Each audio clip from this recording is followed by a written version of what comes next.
If you've never been to the State Fair of Texas, just know it's big. Like Texas big. It's 277 acres of fried food, amusement park rides, live music, shows and events, and just a lot of people having a good time. But let's talk about what to actually expect, because there's definitely some things you should know before going. Hello everyone, if you're new here, my name is Cade. I make videos all about our lifestyle as a bicultural family, and we're currently living in Dallas, Texas. Now let's dive into what some affectionately call the most Texan place on earth.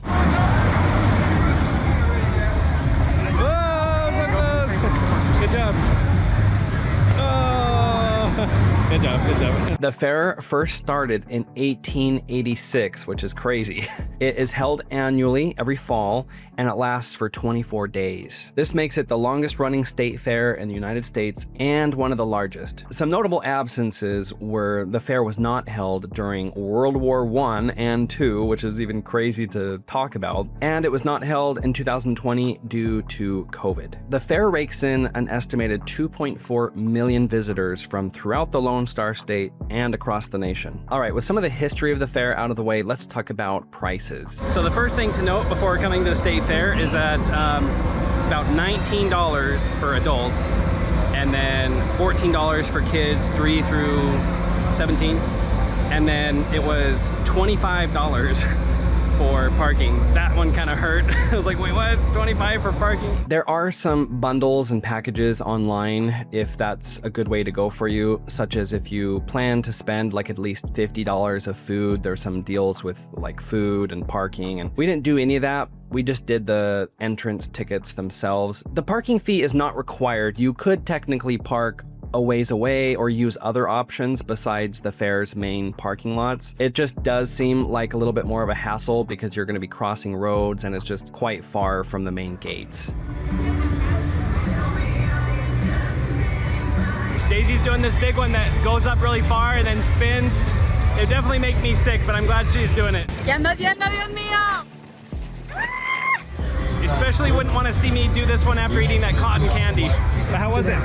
It was really peaceful. Really? Like at the beginning, it was just like, ugh, and then it was like, oh, this actually is very nice. Oh, nice. The main payment system in the fair is you have tons of kiosks and stations to switch your money to coupons, is what they call it, or just like little ticket stubs, and you use those ticket stubs to pay for things in the fair, which is nice because then nobody's fumbling around with a lot of coins and cash and everything. In one of the expo areas, I was able to pay with card for a bottle of hot sauce that I bought, but for the majority of things outside, it's going to be using that ticket system. You might be wondering, how safe is the fair, which was something that was on our minds before going, and a big reason why we chose to go during a weekday night instead of the weekend, just to try to avoid the weekend crowd. Security's tight, which honestly made us feel pretty safe. You walk through a metal detector, your stroller and bags all get searched, and there's no shortage of police nearby. A lot of times we just like walk around the corner and there would be 3 policemen on motorcycles just sitting there waiting if anything were to happen. Another time we walked out of like the crafts and handmade goods section and there was another 3 policemen on horseback ready to go at a moment's notice. And like I said, we did feel very safe. Good job.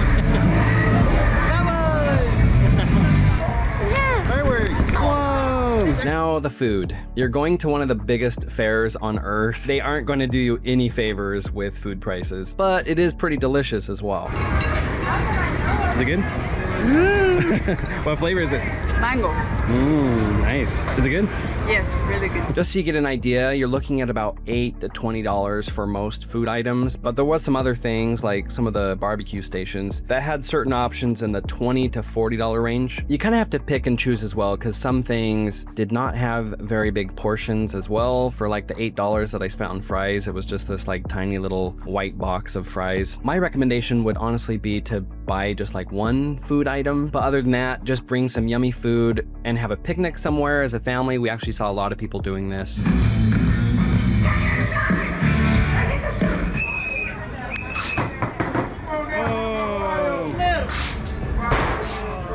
One of the highlights for our family was the petting zoo. Look, do you see the camel? Do you see the camel? That's so cool, huh?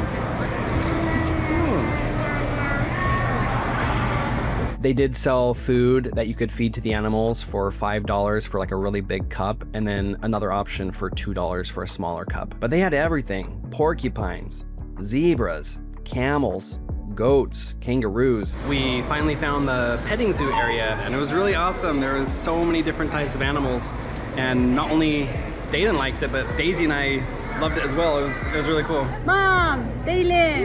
Dad.